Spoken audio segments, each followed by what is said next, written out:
सियावर रामचंद्र जी की जय। देखिए मुनि श्रेष्ठ वशिष्ठ जी ने रामचंद्र जी को समझाया। तब उन्होंने समाज सहित श्रेष्ठ नदी मंदाकिनी जी में स्नान किया।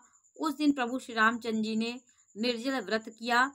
मुनि वशिष्ठ जी के कहने पर भी किसी ने जल ग्रहण नहीं किया, क्योंकि पिता के दुखद समाचार सुनकर के रामचंद्र जी बहुत दुखी हो गए। जैसे लग रहा था आज ही दशरथ जी का देहांत हुआ है।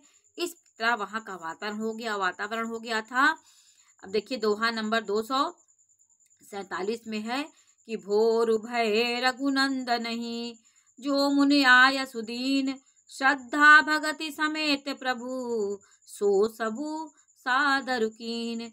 दूसरे दिन सवेरा होने पर मुनि वशिष्ठ जी ने श्री रघुनाथ जी को जो जो आज्ञा दी वह सब कार्य प्रभु श्री रामचंद्र जी ने श्रद्धा भक्ति सहित आदर के साथ किया। और कार्य पितु क्रिया वेद जसी बरनी, और जे पुनीत पातक तम तरनी।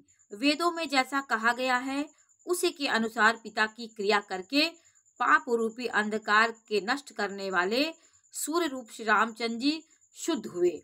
उन्होंने जब पिता का समाचार सुना तो वो जल त्याग दिए, अन्न त्याग दिए। वो सारे दिन जल नहीं ग्रहण किया उन्होंने।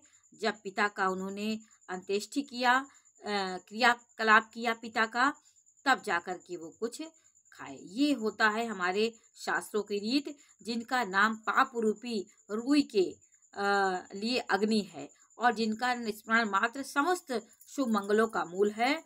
वे नित्य शुद्ध बुद्ध भगवान श्री राम जी शुद्ध हुए। साधुओं की ऐसी सम्मति है कि उनका शुद्ध होना वैसे ही है जैसे तीर्थों के आवाहन से गंगा जी शुद्ध होती हैं।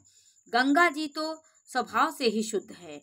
उनमें जिन तीर्थों का आवाहन किया जाता है उनके वही गंगा जी के संपर्क में आने से शुद्ध हो जाते हैं। इसी प्रकार सच्चिदानंद रूप श्री राम तो नित्य शुद्ध है। उनके संसर्ग से कर्म ही शुद्ध हो गए। जब शुद्ध हुए 2 दिन बीत गए, तब श्री रामचंद्र जी प्रीति के साथ गुरु जी से बोले, हे नाथ, सब लोग यहाँ अत्यंत दुखी हो रहे हैं। कंदमूल फल और जल का ही आहार करते हैं। भाई शत्रुघ्न सहित भरत को, मंत्रियों को और सब माताओं को देखकर मुझे एक एक पल युग के समान बीत रहा है। क्योंकि सब दुखी थे, कुछ खा पी नहीं रहे थे, तब उन्होंने कंदमूल फल ही खा रहे थे।